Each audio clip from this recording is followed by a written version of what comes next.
Between 1987 and present day, with my photography, I was able to make the cover of the very famous and prestigious and renowned Propliner Magazine a total of 9 times. And I was just going through my Propliner magazines, and I was surprised how many times I was able to make the front cover.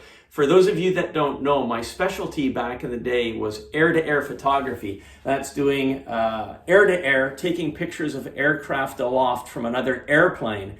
And that was my thing. And a lot of this photography was before the internet even existed. And I'm going to walk you through my air-to-air photo history on the cover of Propliner Magazine in this video.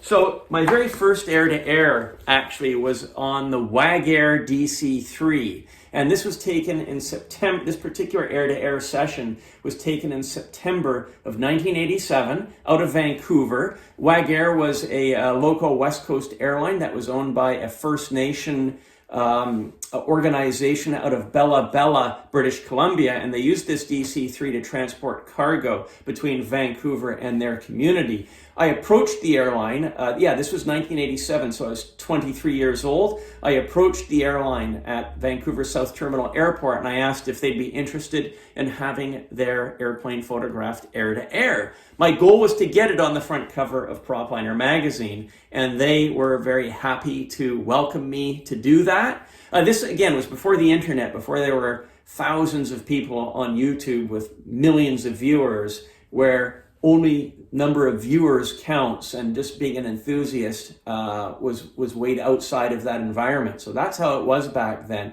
A small aviation nobody like me could basically approach an airline and get to do air-to-air photography. That it doesn't work like that today, but that's how it was in 1987. So I'll just read you my write-up here. It says Wag Air's Immaculate DC3 CFTFV poses for the camera of Henry Tenby over Fitzhugh Sound, British Columbia on September the 2nd, 1987. So there you have it. My very first air-to-air, 1987. And I was always shooting Kodachrome when I was doing my air-to-air photo sessions. So this was issue number 32. Then it would be, the next would be issue number 52. And this dates from autumn of 1982. So I was living in Yellowknife, and I became aware of Buffalo Airways and their propliners, and I met the owner, Joe McBryan, and I approached him and I asked Joe if he'd be interested in having me do air-to-air on his various propliner aircraft. Joe is very interested and he received me well. And during the years that I lived in Yellowknife, between 1991 and 1997, I did a number of air-to-air photo shoots for Buffalo Airways and Joe McBryan. And I do think Joe was happy with my work in general. Again, this was before the internet. This was before there were millions of people on YouTube with millions of viewers, and this was in a period where you could just be genuinely interested in aviation and you could approach an airline and they would welcome you. Whereas today, of course, people like me, you don't get that kind of access because you have to have huge followings on YouTube to get this kind of access that I was luckily able to get in the pre-internet plane spotting era. So this is Buffalo Airways DC-4. They had just acquired this airplane, and we did the air-to-air back in 92, and I'll read you what my description says. It says on the front cover, Buffalo Airways has recently placed into service their new Skymaster CFIQ-M following overhaul at Tucson Airport. Henry Tenby was fortunate enough to formate and photograph her on a local training session out of Yellowknife Airport on August the 29th, 1992. So yeah, that was my first 4-engine propliner air-to-air. Then we move ahead to issue number 53, which was actually, I had 2 in a row, 52 and 53. So this is 53. This dates from winter of 1992, this issue of Propliner Magazine. And this is the First Air HS748, also photographed air-to-air in the vicinity of Yellowknife. And I again approached First Air, the local manager, who was very happy to hear that I'd like to photograph their 748. air-to-air. We spoke to the pilots, and I hired a local aircraft to take me up and meet the airplane inbound from one of its return flights. That's how it was done back then. So I'll read you what the photo caption says. It says, normally referred to as the, quote, hawker in Canada, First Air's rather elegant 748 CGDUN formates on the camera with the camera of Henry Tenby en route from Holman Island to Yellowknife in the Northwest Territories on August the 29th, 1992. So yeah, there you have it. Isn't that a beautiful shot? This is taken, actually, you can see, this is the community. You can see some of the buildings. That's downtown Yellowknife. So this was taken over Yellowknife on that late summer's day back in 1992. How old was I then? I was 28 years old. So yeah, those were good times. Then we jump ahead to issue number 50. This is issue 56 of Propliner Magazine. We have the Plummer's Lodge, DC3 on the front cover, autumn of 1993. This particular airplane was owned by Chummy Plummer. Chummy Plummer owned and operated fishing lodges in northern Canada.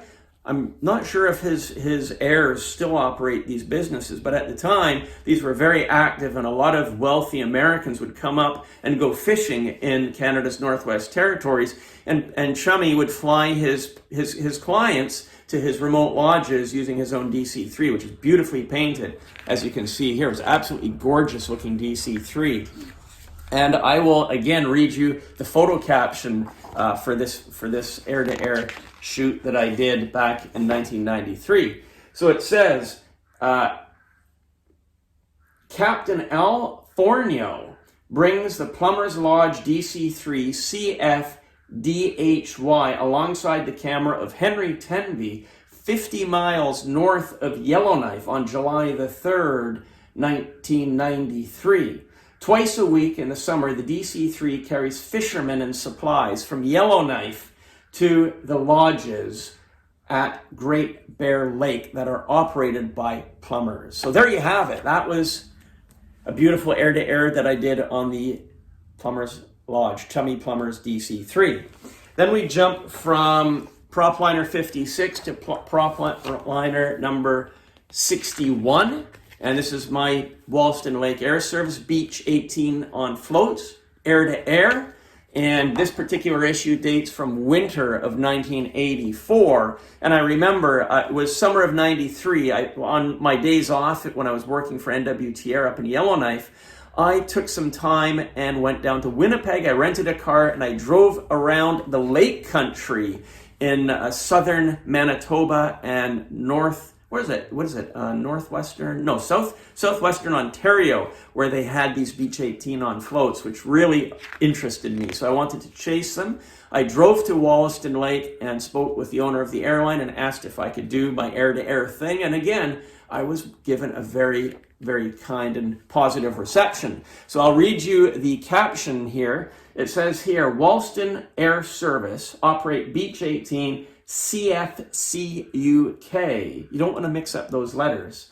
On floats during the summer months from their dock at downtown Kenora. That's right. I drove to Kenora. That's a beautiful place, by the way.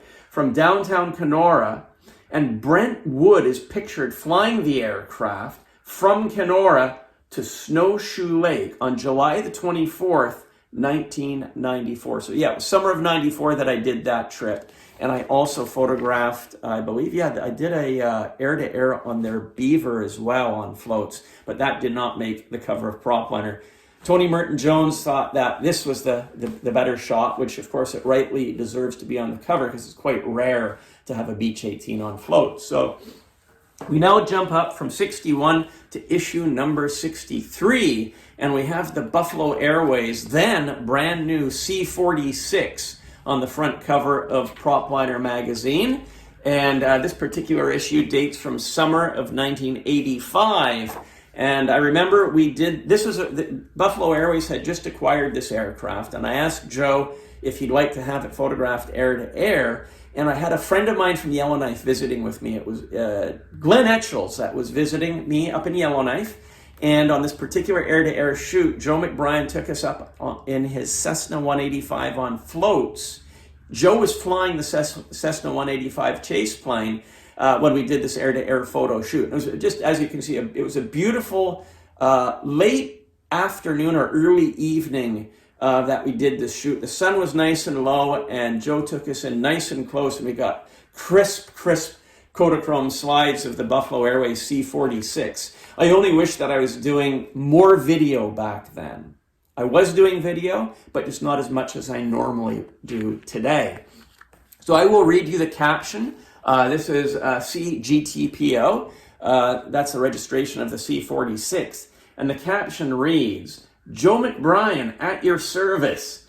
Buffalo Airways 1st Commando C-46 CGTPO with Captain Joe McBryan at the controls of the Cessna 185 chase plane, formates along the side of the camera ship with Henry Tenby taking these beautiful images on May the 8th, 1984. And again, Glenn Etchells was with me when I did this air-to-air photo shoot. I remember the day very, very well.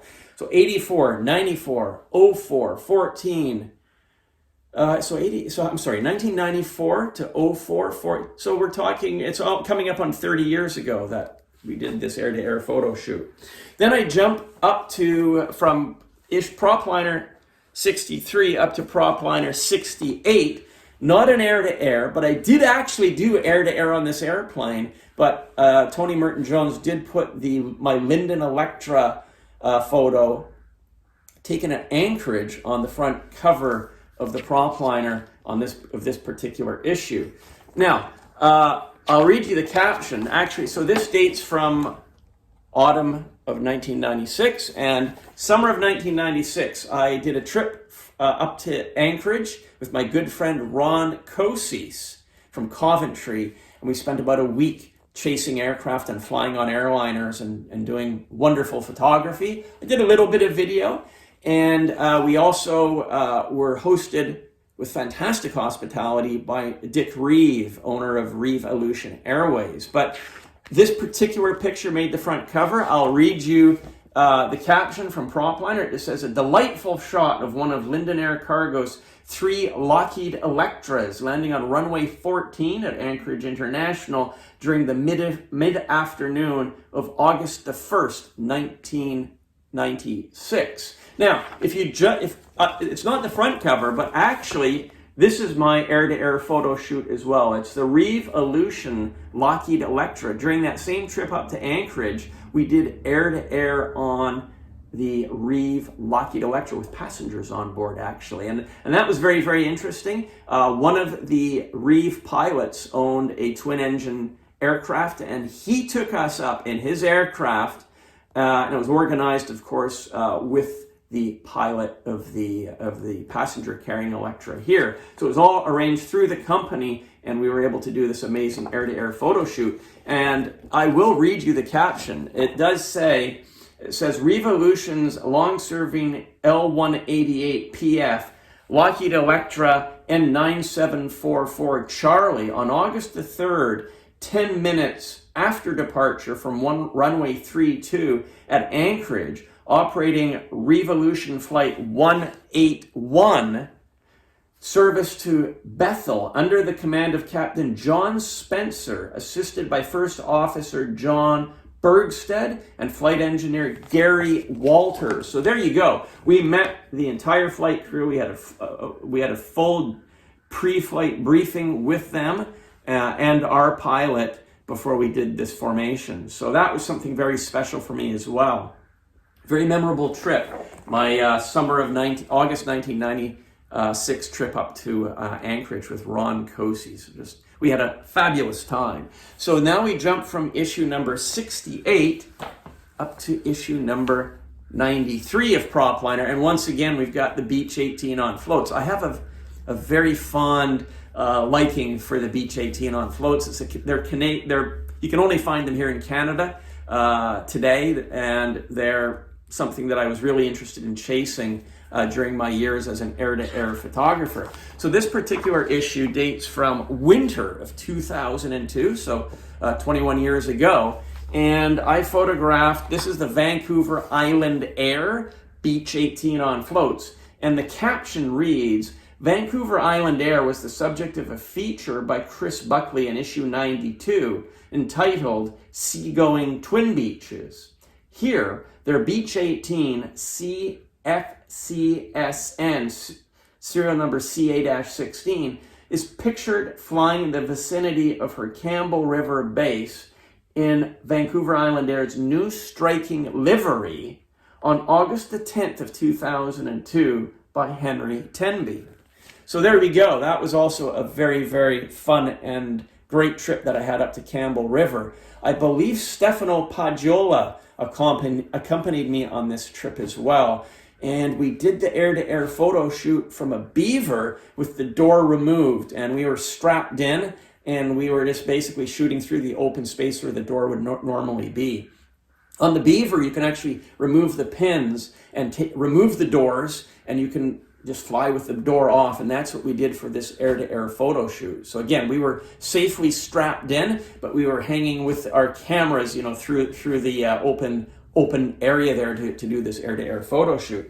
And then last but not least, actually, and very much not least, is the 2021 annual front cover shot taken by myself. This is the Varic Lockheed Electra. I visited Varic a number of times in the late 1980s to document and film and video and report on their Ponte Aérea Lockheed Electra operation, which was a shuttle service that operated between Rio Santos Dumont Airport and São Paulo's Congonhas Airport. And I did have a number of flights on the Electra, and back in 1988, with, again, a lot of assistance and help from Varic Airlines, I made several trips down to Porto Alegre, where they did the overhaul maintenance on the Electras, and on one such occasion, we made very special efforts to photograph this particular Lockheed Electra, which was coming out of maintenance, out of a heavy main base visit, and they took it up for a test flight, especially for my cameras to record on Kodachrome film. And I sure as hell did put through a lot of Kodachromes that day. I think I did 10 rolls of Kodachrome, and I even shot video. And you can see some of that video on YouTube, and the full version of the air-to-air video on the Lockheed Electra appears on my Jetflix TV streaming service, which you can check out. I'll try and put a link in the upper right-hand corner of the video. But for now, I'd like to read you the caption that's included on this particular picture. And simple and to the point, actually. It just says, "Come fly with me. A glorious view of Varic Lockheed Electra, Papa Papa, Victor Juliet Whiskey, serial number 1124, soaring high over the South Atlantic on September the 15th, 1988, a photo by Henry Tenby." So there you have it. This is my 9th and final air-to-air image to appear on the covers of Propliner Magazine between 1987 and present day. So we're talking over a 40-year period, pretty much. And it's been an honor to have my air-to-air photo work appear in Propliner Magazine. And that was one of my passions. I started this before the internet, decades before the internet even existed. I was approaching airlines asking if I could cover their, represent their airplanes air-to-air and cover their operations in various articles that I would write for magazines. And that's what was possible before the internet. So I hope you enjoyed this video, and thank you for watching. If you did enjoy it, I look forward to seeing your comments. I'd appreciate a thumbs up always. And thanks again for watching.